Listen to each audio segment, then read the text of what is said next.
Hey guys and gals, Undead12335. This is going to be my story review for Destiny 2's new expansion, Beyond Light. This is like the 15th time I've tried to do this video and something always happens and screws it up, so, well, third time's a charm, let's do this.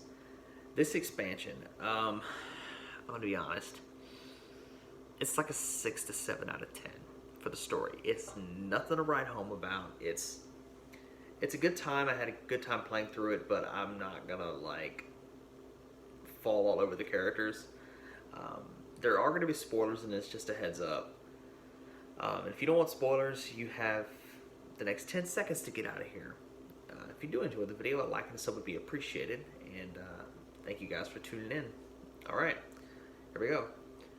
You basically get a random distress call from a planet called Europa, and it's basically this icy wasteland in the middle of nowhere. It's an old Braytech facility. If you guys played the Mars expansion, Warmind, you basically know exactly what Braytech is. It's a tech facility. They made everything from exos, weapons.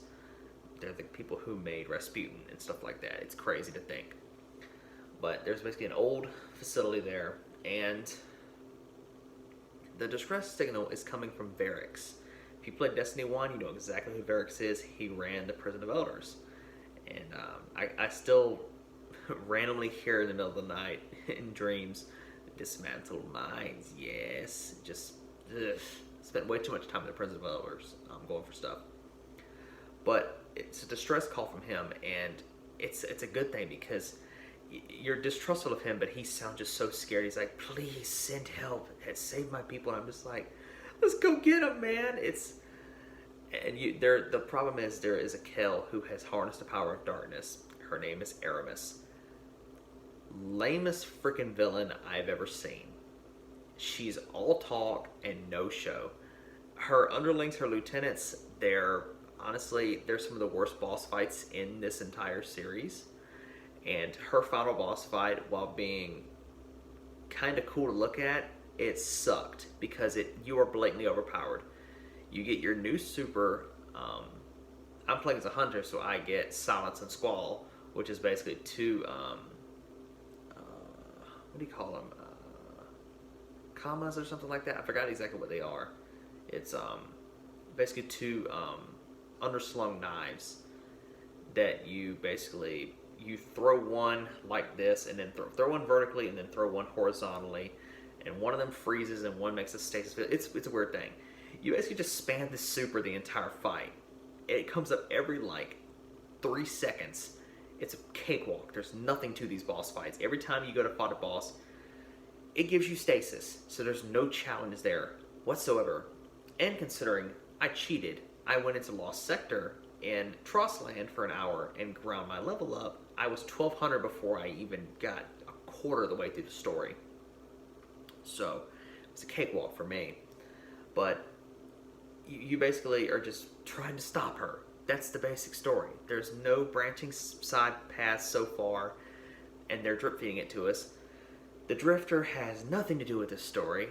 Eris has nothing to do with the story. It's basically that. It's literally Forsaken 2.0. One thing I will say that I did love about Variks is he said, I will pay for my crimes. I know I did wrong. Cade's death was not my intention, but please help me save my people, and then I'll do whatever you want. I'll pay the price. I'm just like, that's honor right there. He cares so much for his people, and there goes the air conditioner. But he cares so much for his people, and he's just like, I don't care what happens to me. Just please save them. This is my legacy. That I have to. These are my people. Really cool. The weapon rewards you get for beating the story. The weapons themselves are kind of cool. Like the pulse rifle's cool, the shotgun's cool. I'm not talking about the duality. I'm talking about the. Sorry guys, it's literally like 4:30 in the morning right now. I'm tired. It's been a very long day. It's kind of cool. I don't know why they made it a slug shotgun. You do get the Stranger's Rifle for beating the campaign, and it's very broken when used with certain stasis subclasses, especially in Crucible. And it's just, there's a lot missing from this story.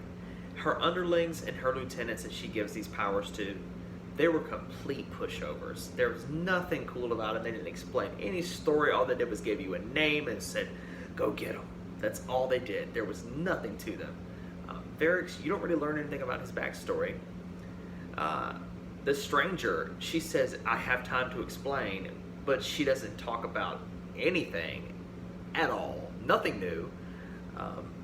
Like I said, this story so far it's like a 6.5 to 7 out of 10. It's entertaining. That's about it. They rushed the ever-living crap out of this story because it's over like that. It didn't take me long at all. And like I said, most of it is because it's so gosh darn easy to do. It throws the new supers in your face when you're doing any boss fight or any challenging content. There's no challenge to this at all. And it doesn't have any, like I said, I kind of broke my light level, so that might be why. I haven't seen a single story review for this yet, so I'm assuming a lot of people are just raid grinding or just haven't shown interest in doing it. But what is y'all's experience with the story? I'm leaving some details vague, as I always do, because I want you to experience them. And honestly, if I don't explain that much and don't remember that much, the story's pretty darn forgettable, don't you think? The best thing about this DLC, so far, is the location. It looks absolutely beautiful, and I commend you, Bungie, for that. You guys did this from home. It looks gorgeous, and I'm ready to go exploring. And I was right about the size of the DLC. It's the exact same size, pretty much, as Rise of Iron. The location, it is the exact same size, and that's not a bad thing. There's lots of nooks and crannies and stuff like that I'm happy to go explore, but your story kind of lacked. But that's it for now, guys. If you enjoyed this, a like and sub would be appreciated. Did you enjoy the story? How are you enjoying the DLC so far? I might actually hook up my Elgato tomorrow, no promises, and actually maybe do some gameplay because I have some weapons I want to talk about, because there's some pretty darn cool ones in this game. That's it for now. 670 trying times. Hope you enjoyed this video. Eyes up, Guardians. I will see y'all later. Peace.